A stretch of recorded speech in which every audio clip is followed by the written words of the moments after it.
Oh Deus, obrigado pela tua palavra, Senhor. Obrigado pela tua presença. Obrigado por esse domingo, Senhor Deus. Obrigado por essa música que tanto nos comunica, Senhor.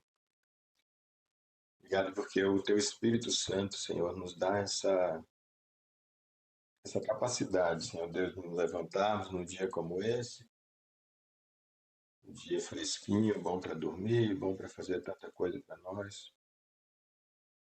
E o teu Espírito Santo nos impele, nos constrange, Senhor Deus, a separarmos esses primeiros momentos, esses primeiros minutos, essas primeiras horas, para nos reunirmos, Senhor Deus, ainda que virtualmente, mas para nos reunirmos em Teu nome.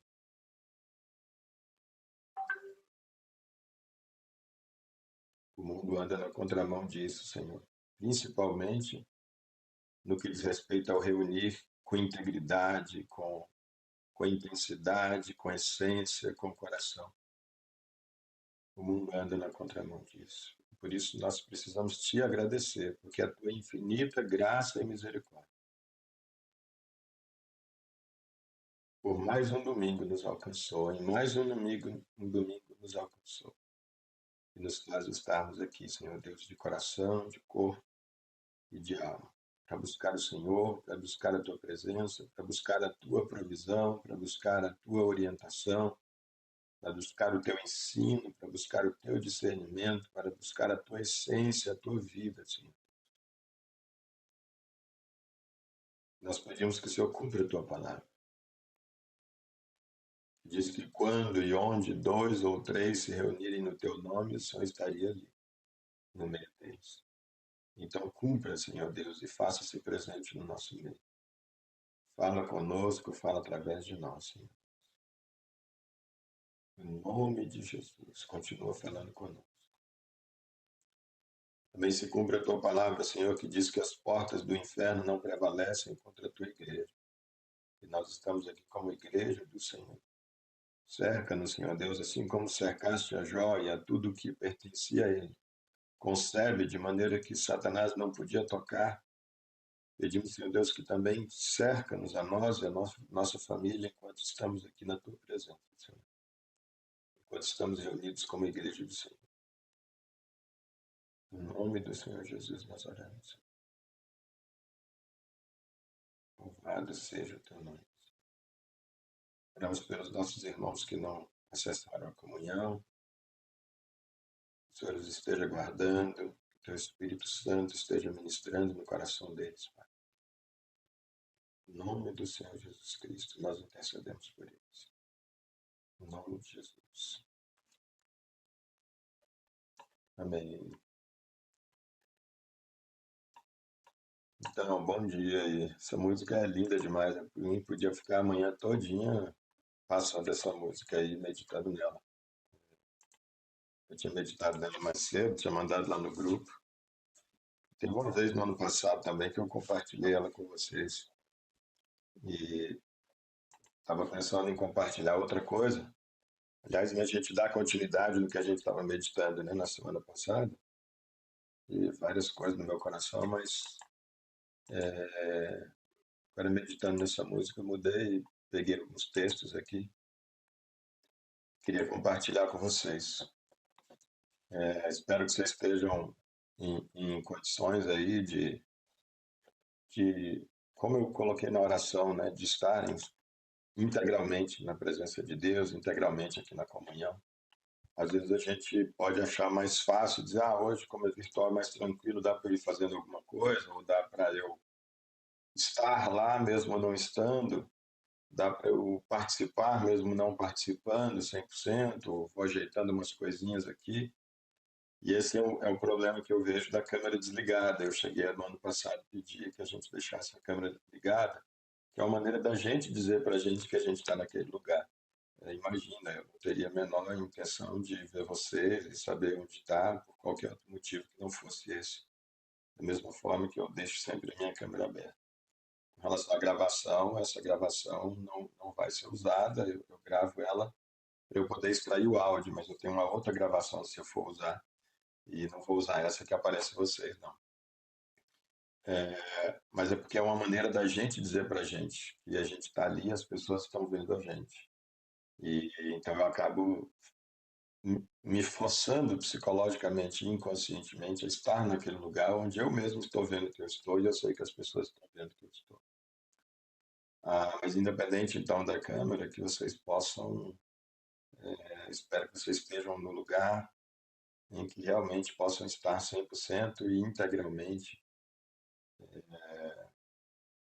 sem distrações, sem interrupções, né, na medida do possível. As interrupções são relativas. Da mesma forma como Jesus ensinou na oração do Pai Nosso, nós estamos aqui reunidos em nome dele, é uma oração todo esse tempo que nós estamos aqui mesmo, enquanto meditando na palavra de Deus, e muitas vezes o período de meditação é o período da oração mais intensa, na verdade. E Jesus, quando ele vai ensinar a oração, antes dele ensinar os princípios mesmos ali, que nós devemos orar, ele diz: quando você orar, quando você for orar, entra para o seu quarto, fecha a sua porta, e o seu pai que está no céu vai te ver.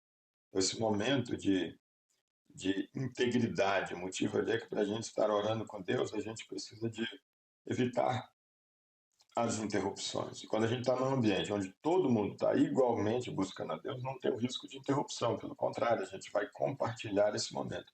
Mas quando tem acesso pessoas que não fazem parte daquele momento, daquela consciência, daquela motivação, daquele propósito, aí essas pessoas elas então tendem a nos tirar o foco, nos tirar a concentração, com prejuízo muito grande, como a gente viu na parábola do semeador, que era um dos textos que eu cogitei da gente meditar hoje, quando Jesus fala daqueles que recebem a palavra, mas é como aquela semente que caiu à beira da estrada, que não faz nem cosquinha, né?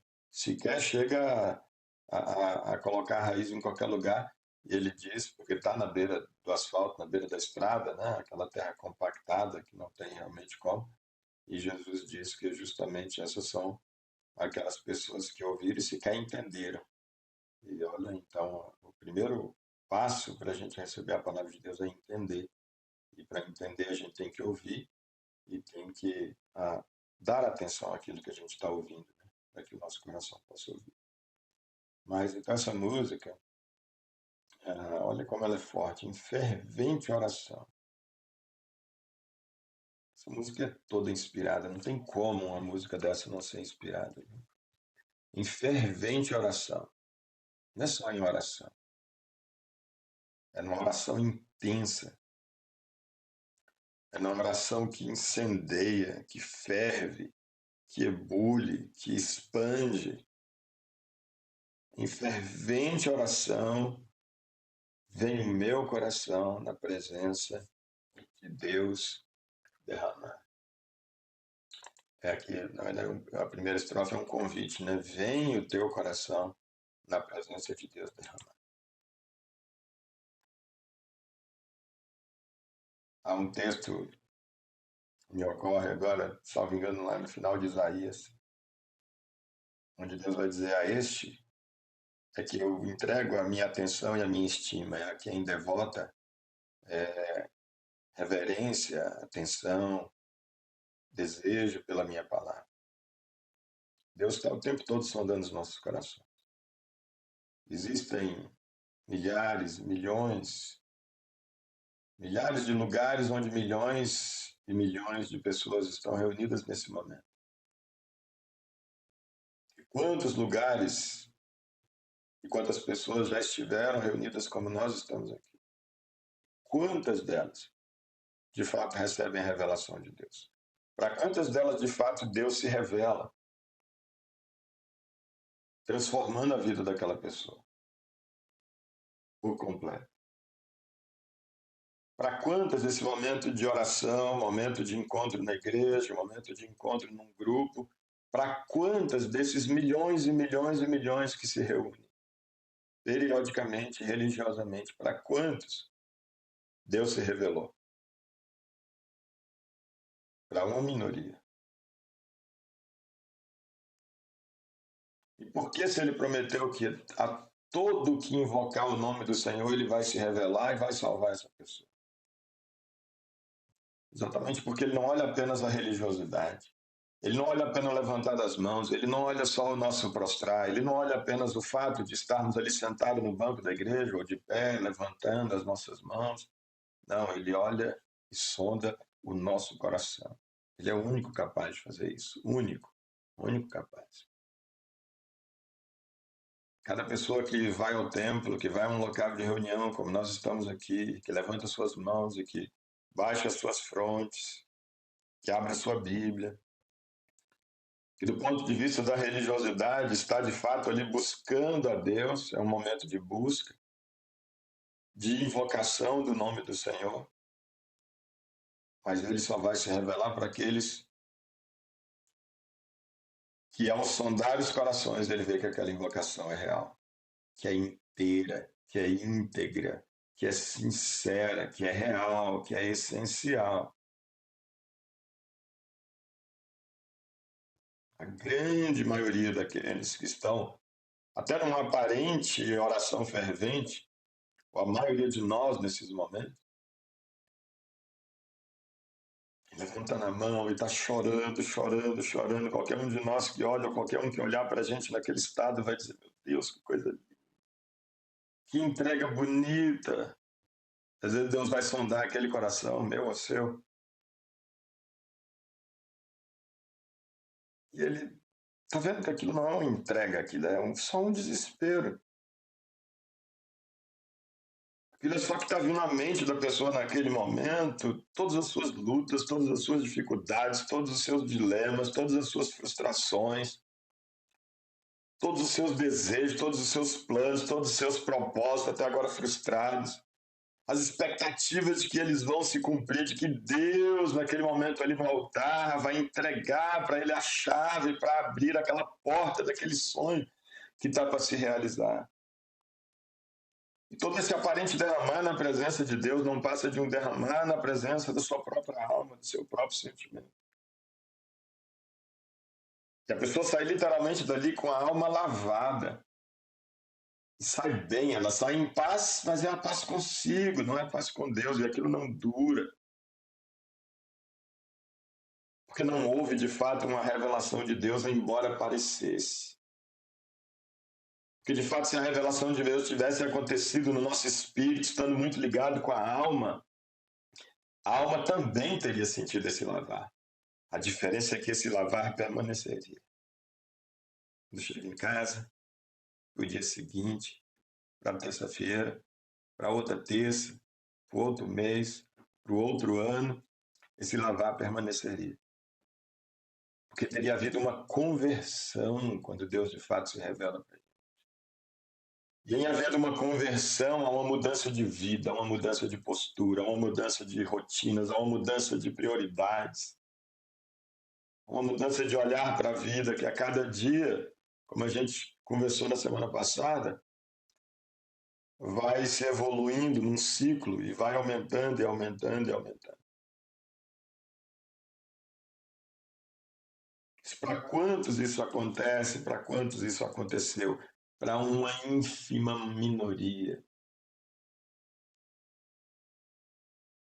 Tanto que se no nosso país 86% das pessoas se dizem cristãs e que estão ali religiosamente em algum dia na semana, buscando, aparentemente, pelo menos a Deus.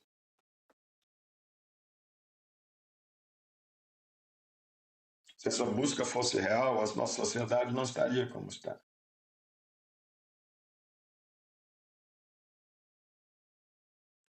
Então, essa oração fervente, essa do coração que se entrega, se derrama na presença de Deus, é o que a música diz. Mas só podes fruir o que estás a pedir quando tudo deixares no altar. Esse momento em que nós estamos no altar de Deus é momento para orações inexprimíveis.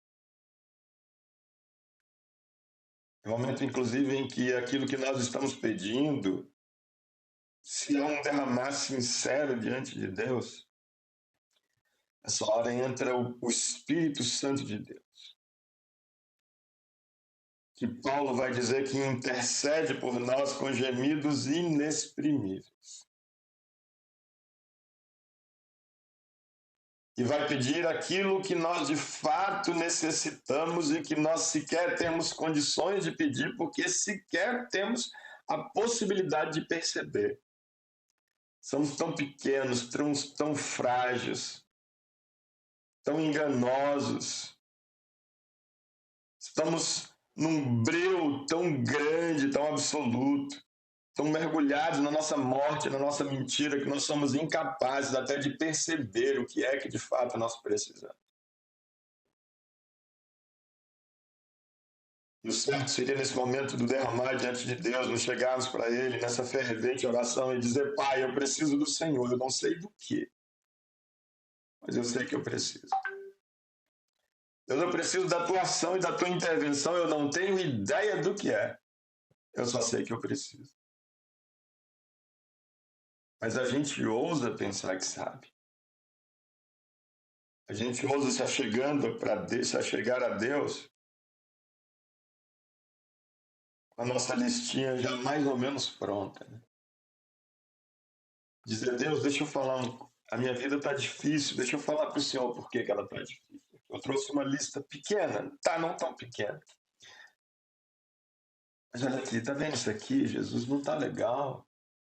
Isso aqui, esse vizinho aqui, se o Senhor desse um jeito nele ali, fizesse alguma coisa, meu Deus, já ia dar uma aliviada na minha vida. Meu Deus, tá vendo isso aqui? Olha a situação do meu carro, meu Deus do céu. Como é que pode um filho, uma serva do Senhor? Meu Deus, é tão difícil sem carro, é tão difícil com esse carro, é tão difícil com esse trânsito. Meu Deus, é tão difícil onde eu estou trabalhando, meu Deus, se o Senhor pudesse intervir, meu Deus. Dá para a tua serva, para o teu servo, um lugarzinho melhor. Um salário melhor, meu Deus do céu. Meu Deus, olha a situação da saúde que a gente está passando lá em casa.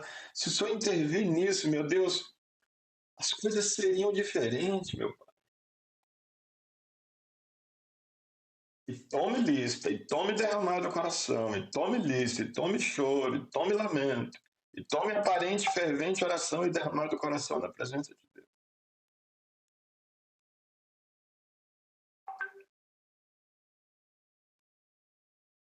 E a infinita graça e misericórdia de Deus faz com que pegue isso, que é o máximo que a gente pode. A gente não consegue, num primeiro momento, chegar diante de Deus com nada, absolutamente mais nada que isso. Por isso é que nós precisamos ser salvos. O nosso coração está caído, nós somos caídos. A gente só pensa no próprio umbigo mesmo. E é isso para todo mundo, é para mim, para você, para todo mundo. Nós estamos mortos nos nossos pecados. Nós somos egoístas, nós só pensamos em nós e no próprio umbigo. É assim. E Deus sabe que é assim. E é por isso que quando ele chama a gente a primeira vez, ele diz: vem a mim, vocês que estão cansados e sobrecarregados, e eu vou aliviar vocês. A promessa é uma promessa de alívio, a promessa é uma promessa relacionada às nossas necessidades, sim.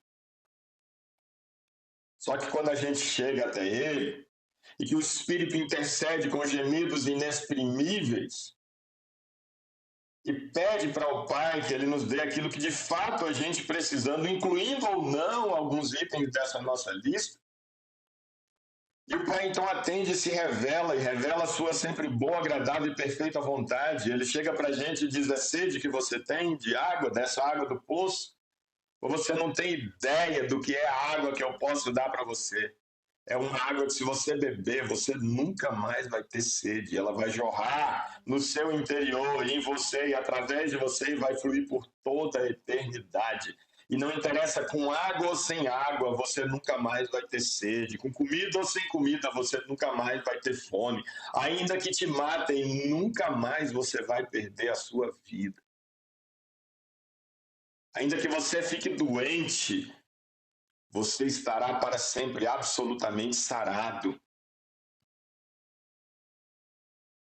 E Deus dá essa revelação para a gente aqui e acolá, e muitas vezes falando de muitas formas, através da natureza, através dos profetas, através dos pastores, através dos padres, através do líder de célula, através de alguém na família, através de alguém que do nada apareceu para falar algo para a gente, através de uma leitura da escritura, através de uma música. Deus está o tempo todo falando para a gente o que é que de fato a gente precisa, o que é que de fato a gente devia estar pedindo.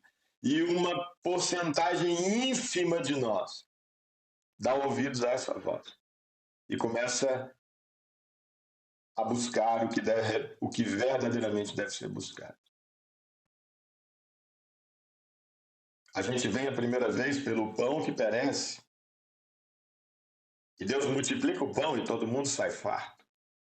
A gente vem a segunda vez pelo pão que perece, Jesus multiplica de novo e todo mundo sai farto. E quando a gente vem pela terceira vez, Jesus diz: espera, deu, ei, para.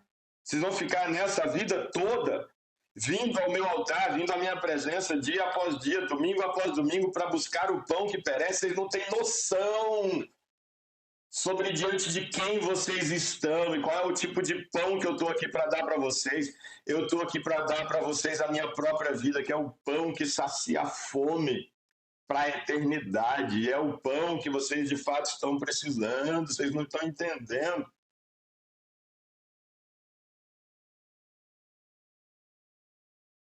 E quando Jesus começa com isso, que é aí uma revelação do que de fato aquela multidão precisava, isso está acontecendo conosco há anos.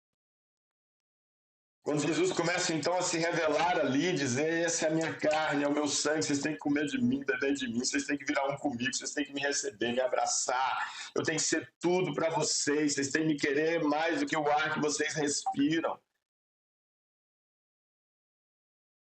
Eles começam a sair um por um dizendo: nossa, eu não gostei desse discurso, eu não gostei dessa palavra de hoje, não. Eu vou para casa que meu feijão está precisando ser colocado no fogo. E eu vou para casa, eu esqueci que eu estou com roupa no varal. Esse discurso, essa conversa aqui hoje, essa mensagem não está legal. E fica ali alguns poucos, apenas os discípulos. E Jesus vai e confirma para eles e diz: e vocês não vão também? Jesus está dizendo, mas se for depender de eu mudar a palavra que diz do que verdadeiramente vocês precisam, lamentável, mas vocês podem ir também, porque vão perder o tempo se continuarem. Eu estou aqui para dar o alimento espiritual. Eu não estou aqui para fazer vocês ficarem ricos. Eu não estou aqui para fazer vocês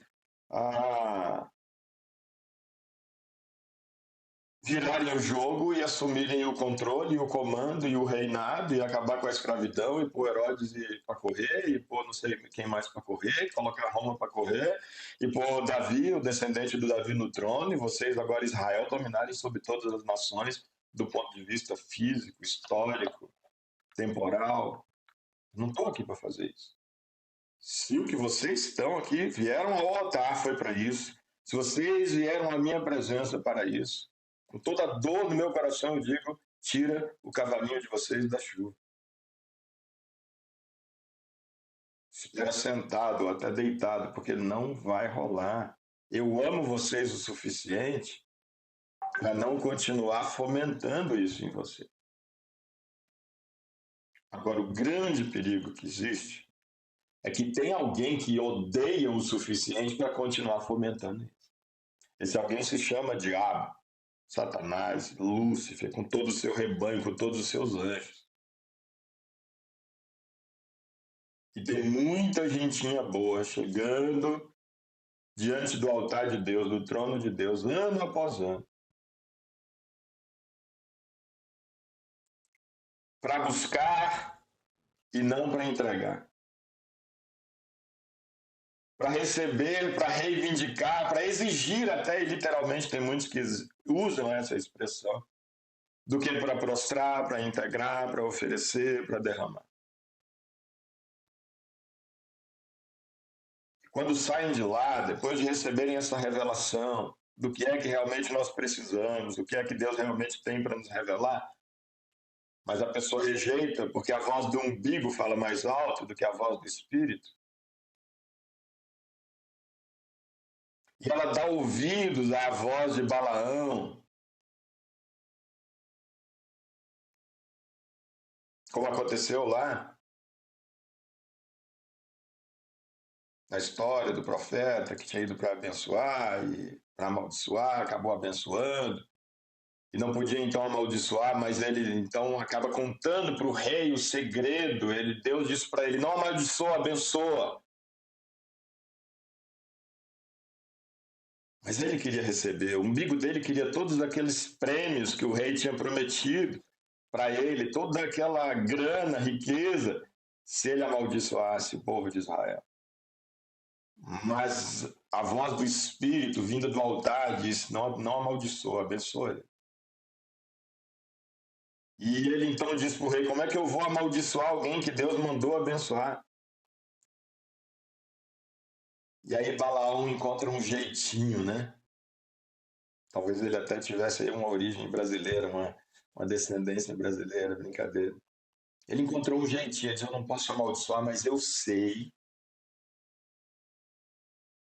ó rei, o que você pode fazer que mesmo eu não amaldiçoando, o povo vai ser amaldiçoado. Sério? O que é? Tá aqui, ó. A lei dele diz isso aqui, isso aqui, isso aqui, ó. Se você conseguir fazer eles quebrar isso aqui, acabou, game over para ele. Ele vai lá e diz isso pro rei.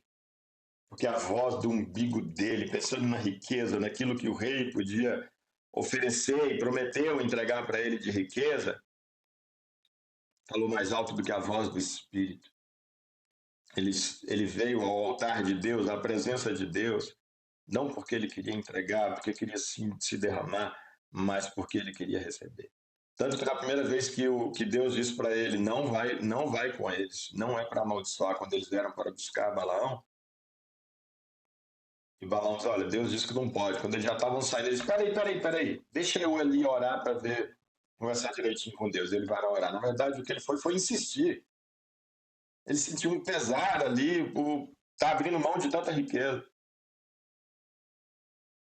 E aí Deus então disse: tá bom, você quer? Você está insistindo? Então vai com eles. Mas, ó, não vai amaldiçoar, hein?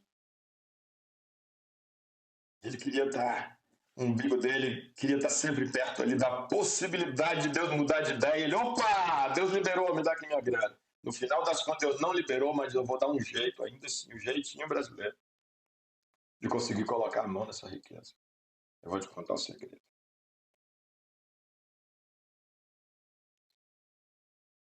E nós, quando nos achegamos a primeira vez, a segunda vez, diante do trono de Deus, diante do seu altar, diante da sua presença, diante da sua mesa, pedindo, chorando, trazendo as nossas necessidades, os nossos dilemas, Deus entende, porque Ele usou essa linguagem para falar para a gente: vem porque eu posso curar, vem que eu posso te tirar a sua depressão, vem porque eu posso te ajudar no que está te trazendo problemas. Vem, eu posso dar saúde para você, é verdade, sem dúvida nenhuma, isso é verdade, vem cá. Vamos conversar, a partir dessa tua necessidade. Só que a gente chega, curando ou não, alguns ele vai curar, outros não, alguns ele vai fazer uma parte, outros não, isso aí é com ele. Mas o principal, ele vem e diz assim: senta aqui.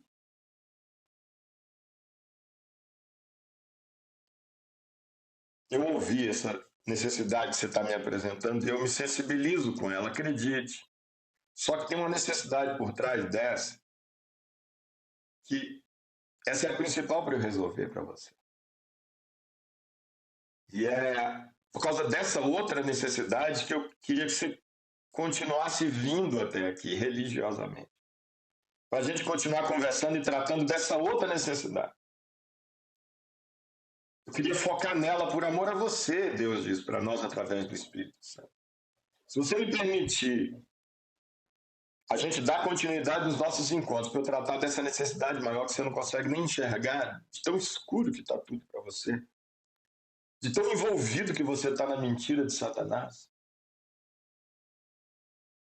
Aí depois a gente pode até conversar sobre essas outras aí, mas a maioria delas nem vai precisar. Pode ser? Quantos dizem para Deus e respondem: pode ser sim, pode ser, Jesus. Eu confio no Senhor, quem sou eu?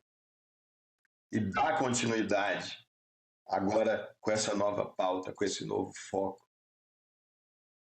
E começa então a derramar o coração diante de Deus, mas agora o coração verdadeiro. E começa a se chegar no altar para entregar, para se doar, para se deleitar, para se esvaziar, para se sacrificar. E não mais para receber. Quantos?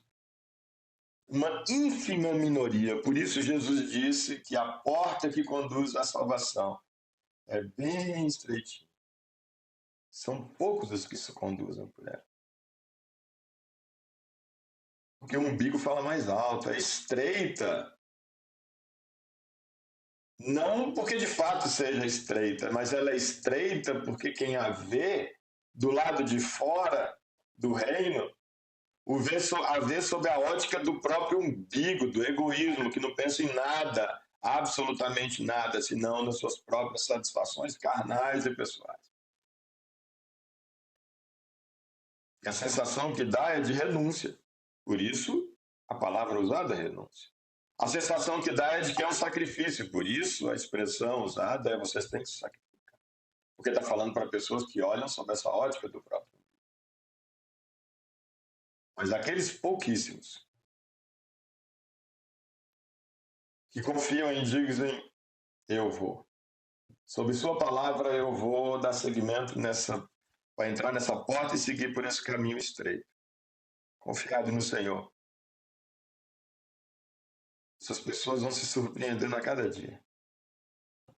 Elas entram pensando, nossa, vai ser apertadinho. Ué, não está tão apertado. Nossa, cada dia que passa, ué, mas cadê todo aquele aperto que Deus falou? Nossa, eu estou me sentindo tão leve, eu estou me sentindo tão forte, eu estou me sentindo tão grande. Parece, nossa, eu estou sentindo que agora sim é que eu posso tudo, não estou amarrado em nada, não estou...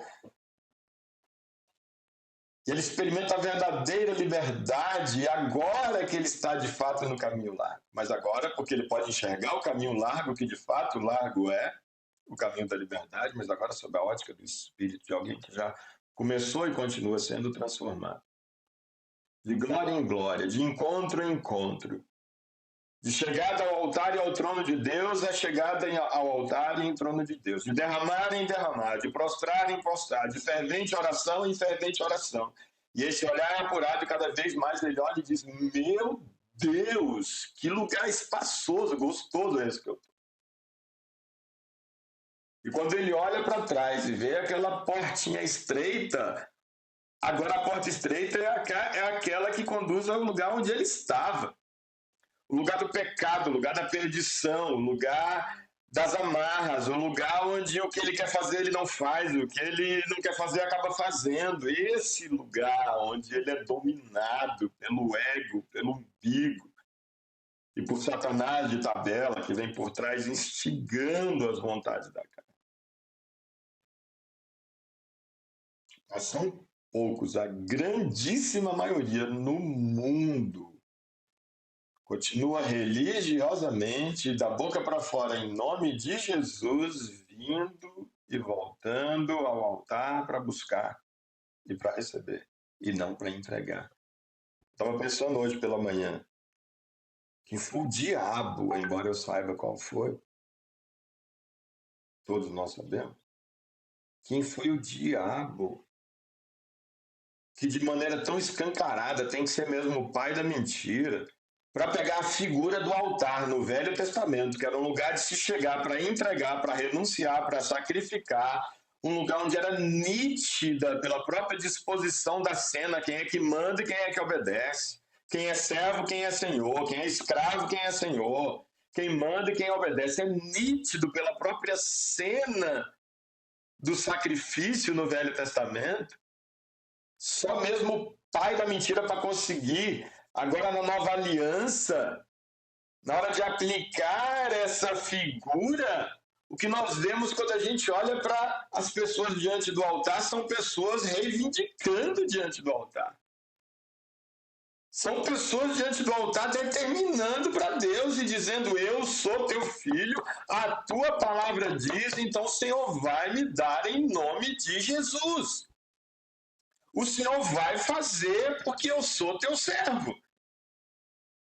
Diante do altar real, figurado por aquele outro, de onde que as pessoas conseguem, mesmo com o desenho daquele, com a maquete daquele, para usar as palavras de Paulo, com a sombra das coisas que haveriam de vir, quando elas chegam, você deturpa desse ponto, onde nós estamos mandando em Deus, no Espírito de Deus, e dizendo para Deus qual é o nosso propósito para a nossa vida, e onde é que ele se encaixa nesse propósito, o que, é que ele tem que fazer e deixar de fazer, e como fazer e deixar de fazer, para que o nosso propósito se cumpra na nossa vida, através do Espírito Santo de Deus. Glória a mim.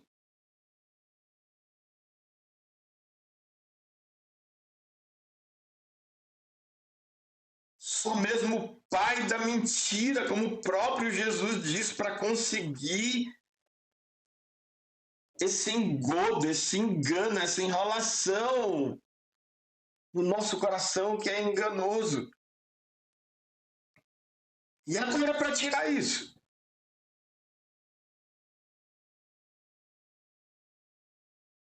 Vai ser muito mais difícil do que se fosse lá no primeiro momento, mas ainda é possível. E ainda será possível a todos aqueles que a questão é que agora ainda tem que, ao chegar no altar, com a consciência correta para esse derramar e essa entrega, vai ter que entregar algo a mais ainda. Se fosse lá no início, era só tudo. Agora é entregar tudo e mais um pouco. E esse mais um pouco é a religiosidade, não a religião. Não estou falando sobre religião. A religião pode fazer parte. Tem muito para contribuir. Não é disso que eu estou falando. Quando eu digo religiosidade, eu estou falando de algo vazio. Da falsa religião, que vem a pretexto de ligar com Deus, mas na verdade muito mais afasta. Então eu tenho que trazer junto, agora, além de tudo, entregar tudo e mais um pouco entregar a minha religiosidade, a minha religião vazia. A minha religiosidade, a minha religião sem consciência, sem coração, sem sinceridade, sem integridade. Entregar no altar essa minha concepção de religião como algo que vem para mim, para me dar, para viabilizar para minhas coisas, para me fazer melhor do que os outros, para me colocar numa situação diferenciada em relação a quem não é da minha religião e não serve a Deus. Agora eu tenho que entregar tudo, como sempre tive, mas eu vou ter que entregar agora mais um pouco, porque a minha consciência está maculada. Ela está equivocada com relação a Deus e ao seu reino e ao seu altar. Mas ainda tem jeito. É eu chegar em fervente oração, religiosamente, periodicamente, sistematicamente, e entregar e derramar o meu coração na presença de Deus. Só podes fruir o que estás a pedir. E nem sabe. O que você estava a pedir? Eu quero um carro para eu poder ficar feliz. Não, então no final das contas você quer felicidade. Eu sei que você não está precisando de um carro, eu sei o que você precisa. Então, você quer o que eu preciso? Então derrame e confia em mim que eu vou te dar. O que você está a pedir diante do altar? Cara, eu estou pedindo diante do altar uma casa, que eu não aguento mais pagar aluguel. Deixa eu te falar, você quer a felicidade, na verdade. Seu problema não é aluguel. Você quer que eu vá logo na essência e te dê a felicidade? Você quer paz, na verdade. Você quer que eu vá logo direto no ponto e te dê logo a paz? Uma paz que com aluguel, sem aluguel, com casa, sem casa, com lugar para morar ou sem lugar para morar, você vai ter paz e vai ser feliz. Você quer? Bora direto ao assunto? Tá, eu quero. Você está dizendo? O que eu tenho que fazer? Só isso aqui, ó. Quando tudo deixares no altar. Mas Senhor, eu vim aqui justamente porque eu estou sem nada. Eu vim aqui porque eu estou quebrado. Eu vim aqui porque minha vida está uma porcaria, está uma desgraça, literalmente. E você ainda está pedindo para mim, para eu deixar alguma coisa aqui ainda no altar? O senhor já tem tudo, ainda quer que eu deixe o nada que eu tenho, ainda vou ter que deixar aqui? É para o seu bem. Como você mesmo disse, eu já tenho tudo. E você está apegado de nada ao nada, demais ao nada que você tem. Esse seu apego ao nada que você tem está acabando com você. O seu apego ao nada que você tem,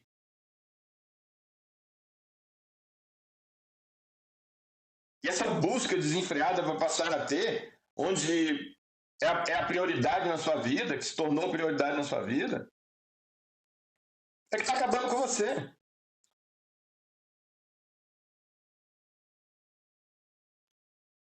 Isso virou seu Deus, virou seu Senhor, virou seu objetivo de vida. Deixar de ser zero à esquerda. Deixar de ser um Zé Ninguém. Deixar de ser um João à esquerda. Você está tão preocupado com isso que sua vida virou um inferno. E sempre você vai ter um novo referencial nessa busca material e sempre sua vida vai continuar sendo um inferno, mas cada vez dobrado. Cada vez ao quadrado. Porque quando você está no fundo do poço, você pelo menos olha e você só tem esperança de melhorar. Você diz, cara, pior não fica. Graças a Deus, que bom. Eu estou esperançoso, porque não tem como piorar. Agora, quando você começa a crescer, entre aspas, e alcançar aí, como eu falei, tem um inimigo, o diabo, que ele vai querer fomentar essa mentira na gente, e ele pode até começar a te dar as coisas e colocar na conta de Deus, viu? Eu comecei a falar isso lá atrás e esqueci.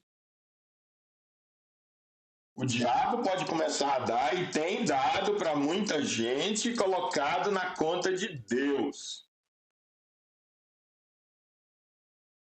Só para manter a pessoa nesse equívoco, nesse engano em relação à verdadeira religião. É lucro para o diabo. E o diabo escuta a pessoa dando testemunho nessa igreja, nessa religião.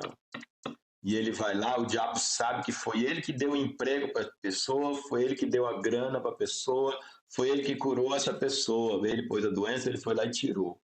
O diabo sabe.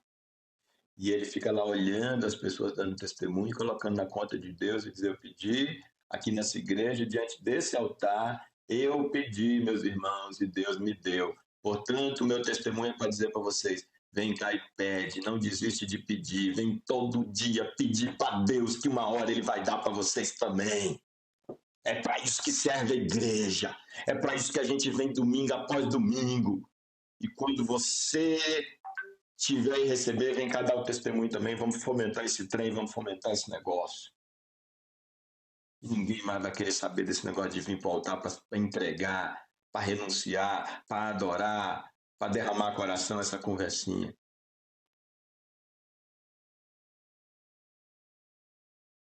O diabo não tem medo da nossa religião, pelo contrário, ele trabalha com ela, ele joga com ela.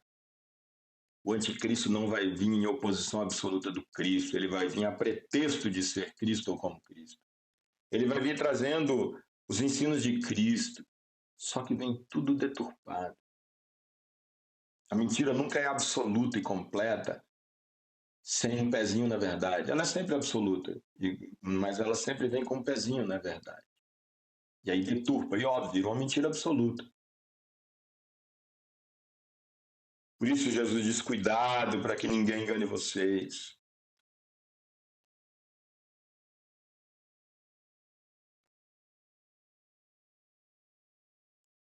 Então, quando nós não temos nada, como eu vinha falando, a gente tem uma coisa, pelo menos. Quem não tem nada tem pelo menos uma coisa: esperança de poder vir a ter alguma coisa.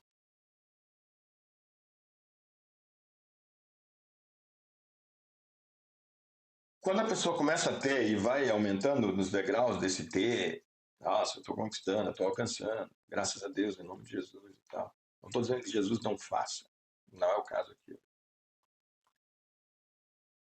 Só que agora ela começa a perceber a grande tragédia está aqui. Quando ela, em dado momento, ela começa a perceber E ela agora já tem.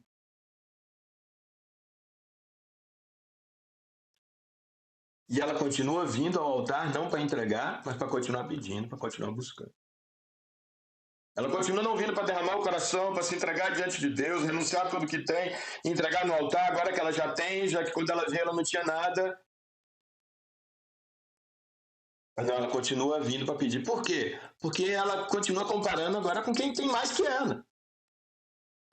Deus, o Senhor me abençoou tanto que lá naquele bairrozinho que eu morava, de Cedido, e eu vim a primeira vez aqui no teu altar e eu não tinha nada, e o Senhor me deu. Eu passei até a casa mais bela, mais bonitinha, mais cara lá do meu bairro.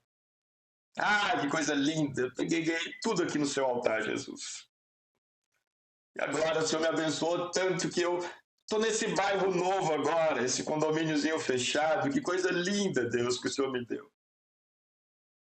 Só que eu voltei aqui no altar para a gente conversar, Jesus, porque o Senhor viu que a minha casinha é a mais simplesinha de todas, Jesus, e que o teu servo, a tua serva está sendo humilhada diante dos homens desse mundo. Os homens que não têm o Senhor, as pessoas que não têm o Senhor, têm os carros daquele condomínio melhor do que eu, a casa melhor do que a minha, e eu carrego o teu nome, Jesus.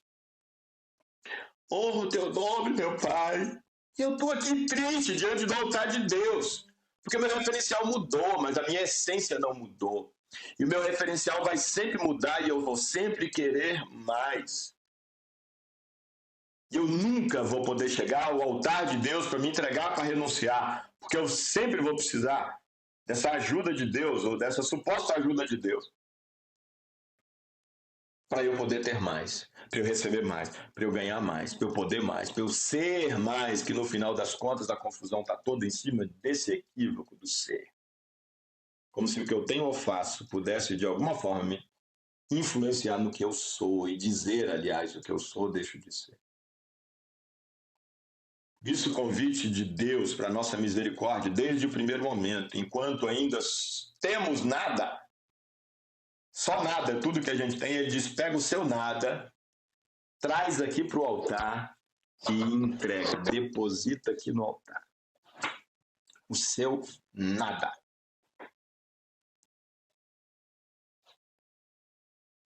Renuncia, derrama o seu coração aqui, você não tem nada mais mesmo, se você não tem, você mesmo está dizendo que não tem, então vem cá, relaxa. Então você não está perdendo nada, que resistência é essa? Você não tem nada, mas está resistente de vir entregar o nada no meu altar, olha o contrassenso. Vem cá, derrama, se entrega, confia, quando tudo deixares no altar. Quando eu deixo tudo, meu pai sempre disse, tudo significa, se for pegar ali no dicionário, a literalidade, o sentido real, se você for buscar na origem da palavra, tudo vai dar o sentido de tudo. Tudo significa tudo. Então, quando eu venho no altar para entregar o meu tudo, que é nada, junto com esse nada que é meu tudo, eu entrego a minha mente, o meu coração, os meus propósitos, as minhas prioridades, os meus valores, as minhas preferências, os meus gostos, os meus achismos.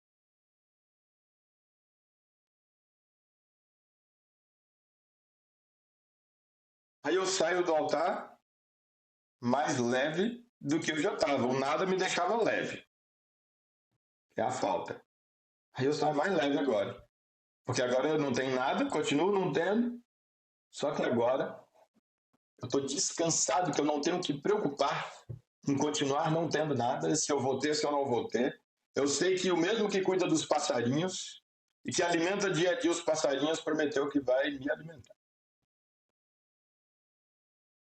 Como? É com ele. Eu deixei meu orgulho também diante do altar.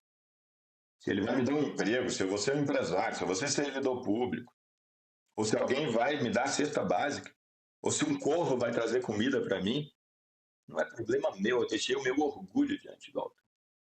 Ele disse: a comida eu vou dar para vocês, relaxa.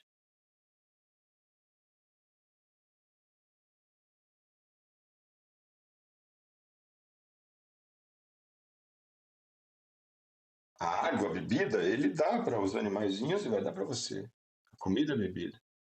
A vestimenta, dá uma olhada para os lírios do campo, ele diz. Nem Salomão, em toda a sua formosura, se vestiu como ele. Eu vou vestir você. Você não vai passar frio. Ah, se é uma roupa de marca, se é da feira, se é com seu dinheiro, se é que alguém deu, se é a roupa que a pessoa já tinha surrado bastante e agora ela comprou uma nova e vai te doar uma, isso não é problema seu, não é problema meu. Ele diz que vai dar a vestimenta e o agasalho com a sua função. Me cobrir, me aquecer, me agasalhar. Ele vai cuidar de mim. E o principal, ele diz: eu vou estar com você e em você. Eu vou fazer habitação em você, eu vou morar com você. A partir do momento que você se entrega e se esvazia do meu altar, eu me entrego para você, ele diz. Aí eu vou morar com você e vou habitar você. Se você estiver rico, eu vou ser rico com você. Se você estiver pobre, eu vou ser pobre com você. Se você estiver passando necessidade, eu vou passar com você. Se você estiver sobrando, eu vou estar lá com você no momento da sobra. Se estiver doente, eu vou estar lá com você. Se você estiver com saúde, vou continuar lá. E ainda que você ande pelo vale da sombra da morte, você não vai ter medo. Afinal, toda busca é medo do medo. Mas eu vou estar com você a ponto de que você pode encarar a morte, olhar ela no olho nos olhos da morte, e dizer para ela: eu não tenho medo de você, morte. Se o meu momento tiver chegado, terá chegado. Eu não tenho medo de você, porque tem um aqui comigo que vai me acompanhar nessa transição. E do outro lado, eu tenho uma fagulha aqui que me dá uma ideia do que me espera do outro lado. Eu não tenho nem um pingo de medo de você. Que poderia e deveria ser o que mais me assustasse. Quando eu deixei tudo no altar, eu recebi tudo o de que eu preciso.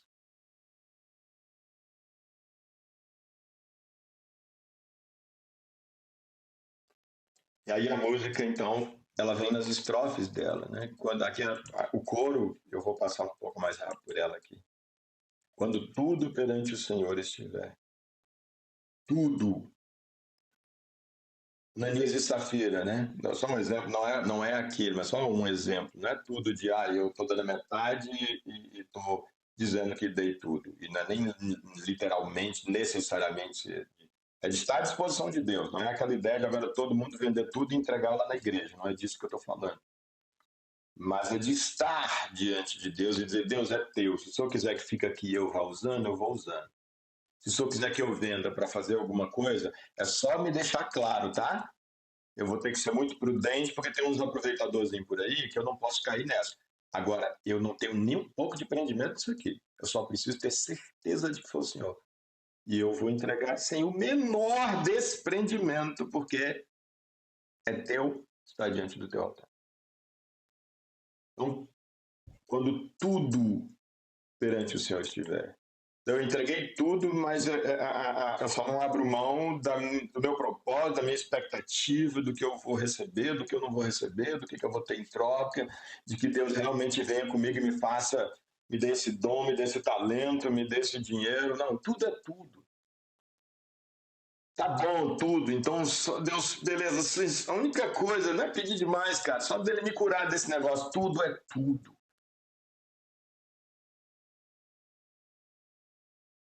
Esse desejo de que ele cure você, alguém da sua família também, inclui isso. Está no teu altar. Está entregue ao Senhor até esse desejo. Eu não sei desejar, eu não sei o que é melhor para mim, eu não sei.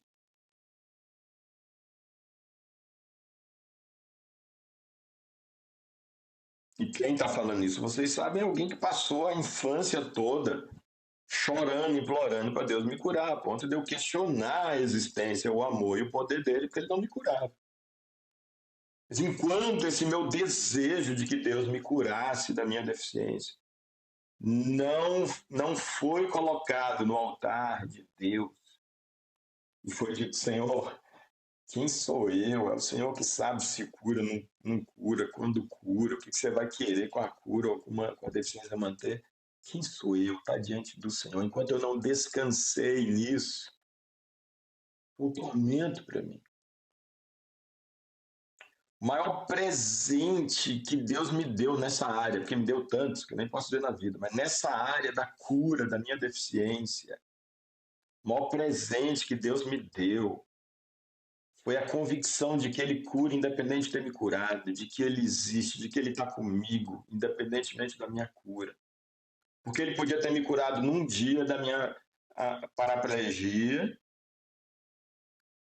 e eu sair pulando, agradecendo, louvando a Deus, atravessando a pista, glorificando, ser atropelado e ficar tetraplégico, por exemplo. Ou paraplégico de novo. Teria sido a famosa alegria de pobre que dura pouco. Agora, quando ele trabalha na sua essência, nada mais te abala, nada mais te abala. Jesus diz, não tenham medo daquele que no máximo pode matar vocês. Esse é o convite de Deus. Mas só pode experimentar esse lugar quem chega e entrega tudo no altar. Só quem já abriu mão de tudo não precisa ter medo de perder nada. Só quem já entregou tudo não precisa estar ansioso quanto ao dia de amanhã, se vai ganhar, se não vai, se vai perder, se vai ser mantido. É por amor. É verdade que esse Deus em cujo altar eu chego tem tudo, e é por isso que quando ele diz para eu entregar tudo, não é porque ele quer ter mais ainda, porque é tudo dele, até o que eu penso que é meu é dele. Ele tem tudo, ele está falando por causa do meu coraçãozinho. É para o meu bem, é por amor a mim que ele diz: vem cá, cara, entrega isso. O que ele está dizendo é: descansa. Você só vai descansar quando você entregar, quando você renunciar, quando você abrir mão. Quando você tiver certeza que estando comigo estará em boas mãos os seus bens, as suas dívidas, a sua saúde, a sua doença, a sua família, a sua esterilidade. Quando estiver diante de mim, você vai poder descansar e ter paz, a paz que excede o entendimento, a paz que não é lógica, só quando isso acontecer. Isso é amor. Como Deus sabe que qualquer coisa abaixo disso é prejudicial para você, ele vai dizer: só quando for tudo. Quando você entregar tudo, só então hás de ver que o Senhor tem poder, quando tudo deixares no altar.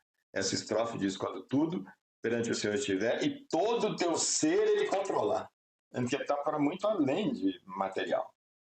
O principal está aqui, esse controle do ser, da minha existência, do meu pensamento, do meu olhar. Quando e na medida que isso for acontecendo, então eu hei de ver que o Senhor tem poder. Ele vai me dar aquela felicidade e aquela alegria que excede o entendimento. E se é a presença dele que me traz isso, e a palavra de Deus diz que nada pode me separar do amor dele, dessa presença dele, acabou para mim. Acabou. Para nós. Maravilhas de amor te fará o Senhor, atendendo a oração que aceitar. Mas é maravilhas de amor. Ele que é o amor em pessoa, a Bíblia diz, o conceito de Deus é amor. Ele não apenas ama, ele é amor. Ele não pode negar sua essência. As maravilhas que ele vai dar para mim e para você, quando a gente entregar verdadeiramente, são maravilhas de amor. Aquilo que eu peço para ele que não é não é condizente com o amor, que não vai ser bom de fato para mim, para o propósito que ele tem para mim, para os planos bons que ele tem para mim, os pensamentos bons que ele tem para mim, ele não vai. Isso não vai ser problema para mim, porque eu já descansei isso. Eu já entreguei isso nele, eu já renunciei, eu já me derramei perante esse altar. Eu confio. Seu imenso poder te virá socorrer. Aliás, maravilhas de amor te fará o Senhor, atendendo a oração que aceitar. Olha que inspiração, que teologia perfeita desse cântico. Não é que você entregou tudo, que agora tem alguma oração sua que está equivocada, mas já que você entregou tudo, agora ele vai ter que te dar. Para, isso é essa teologia deturpada, maligna que tem por aí. Conversa. Ele continua sendo o Senhor, e é por isso que você entregou tudo, porque ele é o Senhor e renunciou tudo. E se agora, nessa condição, você então faz a sua oração e ele diz essa oração, eu não aceito, não vai rolar. Você não virou dono dele, Senhor, você não virou o jogo, não é uma estratégia do jogo você entregar tudo para Deus e agora você virou Deus e agora tudo que você pede ele te dá. Não, isso é teologia satânica que está permeando muitas das igrejas. A oração que aceitar.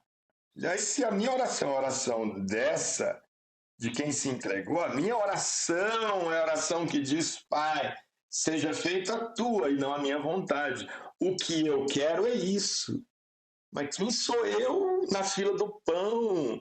Quem sou eu, caco entre os cacos? Eu não sei nada, eu não estou enxergando nada, eu não tenho ideia do que acontecer amanhã, eu não tenho ideia do que acontece atrás dessa parede. Quem sou eu, meu Deus? Então, o que eu quero, na minha visãozinha pequenininha, na minha capacidade limitada de sentir no tempo e no espaço, é isso. Mas não se faça a minha, mas a tua vontade. O que a gente está dizendo é exatamente da oração. Se a minha oração for aceita, faz. Se não for, por favor, não faça. E nem deixa o diabo fazer. Quando você ora e diz, Deus, livra-me do mal, era que você diz assim, meu Deus, deixa eu te falar. Se eu te pedir alguma coisa e o Senhor disser não, proíba o inferno de me dar, meu Deus. Proíba. Não deixa ele me enganar que o Senhor me deu coisa que não. Eu não quero nada que o diabo me dê no nome do Senhor. A pretexto de ter vindo do Senhor. Não permita uma tragédia dessa na minha vida. Se o Senhor não for me dar. E se o Senhor simplesmente, não vou me meter nisso, se você tiver que conquistar, conquiste. Se não for nenhuma dessas duas coisas, não deixe o diabo me entregar para poder me enganar, me iludir sobre nada.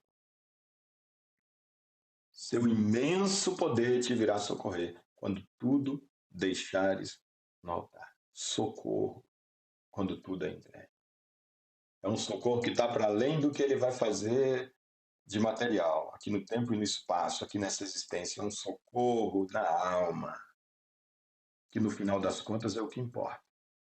É um socorro na alma porque está sendo alimentada pelo Espírito, por essa presença, e os dois são intrinsecamente ligados, como a palavra de Deus.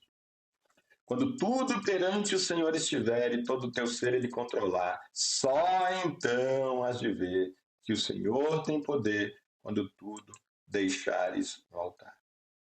Se orares, porém, isso aqui foi o que eu meditei com vocês no ano passado, que foi um momento que me marcou muito. E a gente termina aqui essa oração aqui. Se orares, porém, sem o teu coração, ter a paz que o Senhor pode dar. Eu falei, eu vinha no ano passado muito tempo, orando, sem essa paz. Eu não sentia essa presença de Deus, eu sentia um vazio. Foi aos pouquinhos esse vazio foi diminuindo, mas ele ainda me incomodava muito no final do ano. Eu tive uma sensação de ausência de Deus muito grande lá no primeiro semestre, compartilhei com vocês. Tinha pânico, eu tinha medo de tudo. Essa ausência de Deus fazia eu ter medo de absolutamente tudo. Medo, medo, medo, medo, medo. Eu entendi quando a Bíblia diz que o verdadeiro amor lança fora o medo. Quando eu parei de perceber essa presença de Deus em mim, de Deus que é amor, desse amor que lança fora o medo, quando eu senti essa ausência, a única percepção que eu tinha era do medo. Tudo me gerava medo. Medo. Mas eu ainda tinha a sensação, pelo menos, de que aquilo ia voltar. De que essa presença voltaria e ia colocar esse medo para correr. E esse medo foi, aos pouquinhos, se dissipando. Não aconteceu num momento, como achei que seria, numa determinada oração, numa palavra de um profeta, não. Aquilo foi dissipando. Levou meses ali, nem sei se já saiu completo. Está parecendo agora essas últimas semanas que sim. Mas, como eu falei, se orares, porém, sem o teu coração ter a paz que o Senhor pode dar, isso é um presente de Deus. Nós precisamos ficar atentos. Por isso que é uma tragédia maligna, uma estratégia de Satanás fazer a gente vir para o altar de Deus e orar sem a preocupação da presença de Deus, sem a preocupação do olhar correto de onde nós estamos, por que nós estamos, diante de quem a gente está e qual a minha posição na relação com quem, com esse diante de quem eu estou. No final das contas, para que eu estou aqui? Pela presença, pela paz. Eu estou aqui porque o sangue de Jesus afastou a inimizade que existia entre mim e Deus, e agora eu posso me achegar ao seu altar, à sua mesa. E eu posso gozar da comunhão dele, eu posso ter paz com Deus. Então, se eu chego no altar de Deus, agora na nova aliança, e eu não sinto essa presença de Deus, essa paz que Deus pode me dar, isso tem que acender uma luzinha dentro de mim. Agora, essa luz não vai ser acesa quando eu aprendo e insisto nesse erro de que eu chego no altar de Deus para receber, para Ele me dar. O meu senso, o meu radar está identificando se Deus vai dar, se não vai, se Ele vai me dar uma palavra, se eu vou dar uma arrepiada aqui, uma chorada, parece que Deus está aqui, eu acho que Ele vai me dar. Meu radar está nisso. Meu radar deve estar, eu estou em paz com Deus? Ou existe alguma inimizade, existe algum bloqueio, alguma coisa aqui? Porque se eu venho orar e o meu coração não sente a paz que o Senhor pode dar, e a paz dele é a que excede o entendimento, é a que não depende das circunstâncias, não tem a ver com os problemas que eu sim estou trazendo com ele, mas como quem diz, Senhor, se essa oração você não recebe, fique à vontade. Eu só estou dizendo o que eu estou passando, mas está tudo entregue para o Senhor. Só estou dizendo para mim que já está no teu altar, para eu poder sair daqui descansado. Aí ela diz, foi por Deus não sentir, eu experimentei isso, que a tua alma, que a minha alma se abriu, que a tua alma se abriu. Tudo deixando no altar. Eu percebi que eu não estava mais deixando tudo no altar. Que tinham preocupações, ocupações, medos ali, que estavam tomando conta de mim e que aquilo me afastou de Deus. E eu passei quase 3 meses mantendo a minha religiosidade, o meu momento devocional, mas não minha vida devocional. Os 3 meses que eu devo ter pecado menos na minha vida, inclusive. Mas não havia integridade quando eu chegava diante de Deus para orar. A minha oração não era fervente, o meu coração não se derramava, era algo apenas religioso. Era apenas um ritual. Era uma religiosidade vazia. Não a religiosidade íntegra, efetiva. E isso então fez com que eu fosse me afastando de Deus.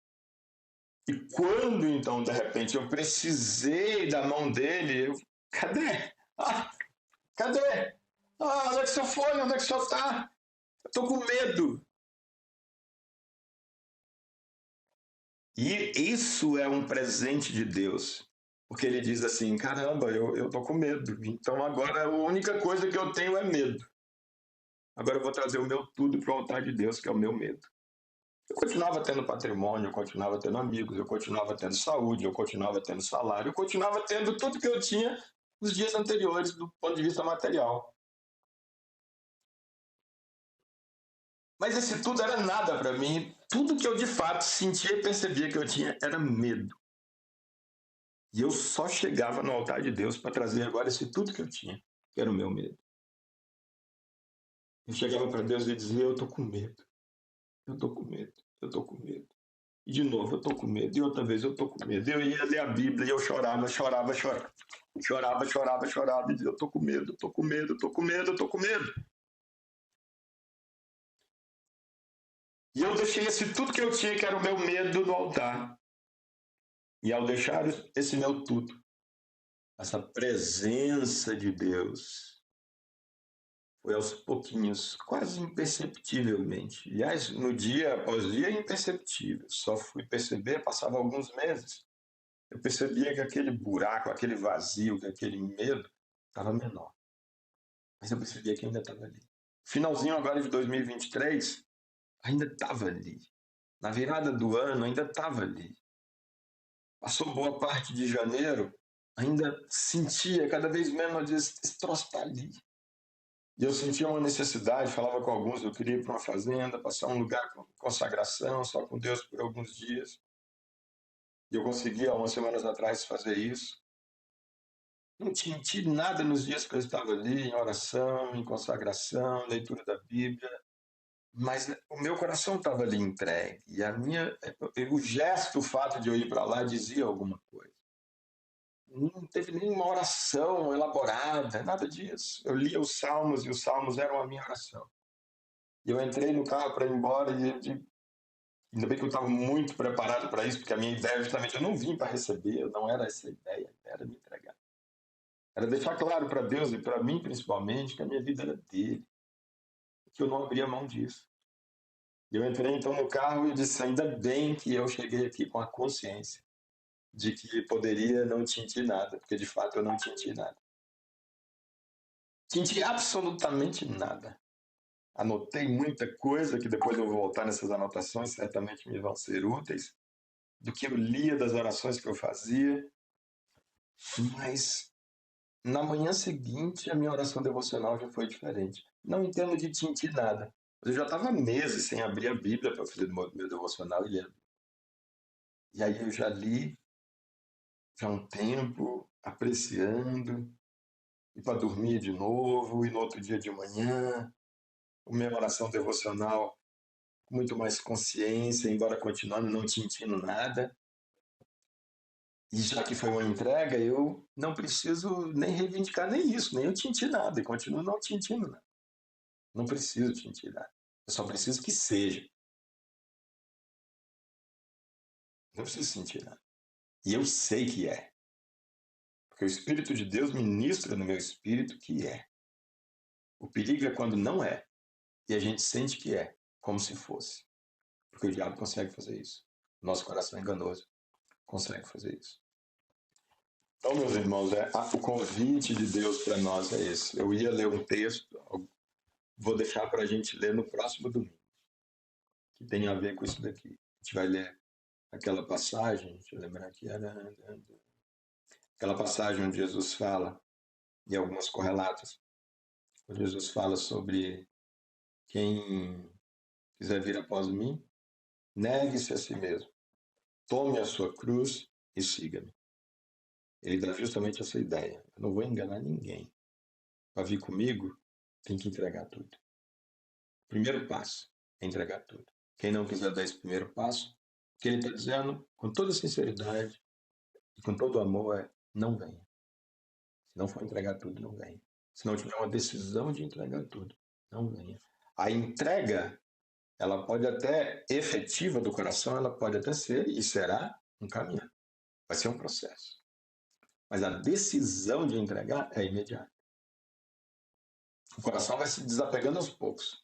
Mas a minha declaração para Deus é imediata e vai sendo reiterada dia a dia. E aí o meu coração vai entregando no altar aos poucos. Mas a decisão precisa acontecer. Se essa decisão não acontecer, Jesus está falando, para o nosso bem, não vem. não vem. A gente vai ler alguns textos do contexto onde Jesus diz isso. Nós vamos estar, então, meditando aí na próxima semana e, eventualmente, a gente continua nisso conforme Deus for nos permitindo. E aí eu queria, então, convidar vocês para nós tomarmos a ceia. Eu vou passar a música mais uma vez e a gente, então, toma a Santa Ceia com essa consciência. Você que tem os elementos, se não tiver, prepara aí. Essa consciência, é isso que Jesus disse. Ele disse que ele entregou o corpo dele por nós. E nos convida a fazer a mesma coisa. Quando a gente vem, então, para o altar, ele diz, façam isso em memória de mim. Ele está dizendo, renunciem também, do mesmo jeito que eu renunciei, por amor a vocês, renunciem também. Entrega tudo. Quando a gente entrega tudo, a gente vira um com Deus, se torna um com Deus. E quando a gente se torna um com Deus, e com a sua igreja, com os demais membros desse corpo, aí nós podemos experimentar a verdadeira vida. Nós podemos viver inspirados por Deus nas nossas relações uns com os outros. E tudo necessariamente muda, mesmo se nada mudar. Isso é o que a presença de Deus em nós faz. Isso é o que acontece quando nós somos inseridos na igreja de Jesus. Ainda que do ponto de vista da objetividade nada muda, da sociedade nada muda, das pessoas nada muda. Tudo será diferente, porque as minhas relações vão ser pautadas num olhar e numa percepção de alma diferente. As minhas motivações das minhas ações e daquilo que eu demando vão ser absolutamente outras. Portanto, tudo terá mudado. Esse é o convite de Jesus quando ele diz para nós renunciarmos. Quem quiser vir após mim, negue-se a si mesmo, tome a sua cruz e siga-me. Eu queria então que o foco nosso dessa entrega hoje, do tomar a cruz, da Santa Ceia hoje, seja esse foco do que a música diz, de deixar tudo no altar. Altar é lugar de sacrifício, altar é lugar de entrega. É entrega para a comunhão, é entrega para apaziguar os ânimos, a ira do Deus para quem se faz o sacrifício. Então, quando nós entregamos, nós estamos nos lembrando que eu não preciso mais fazer o sacrifício. Jesus já fez o sacrifício por mim, mas esse sacrifício só vai valer para quem se entrega. Entrega a sua vida, seu controle da sua vida. Quando tudo ele controlar, como a música diz, entrega o controle da sua vida a ele. Eu vou colocar essa música pela última vez, e aí ao longo da música, na medida então que a gente tiver essa consciência, que a gente possa ir tomando, tá bom? Que Deus nos permita essa consciência.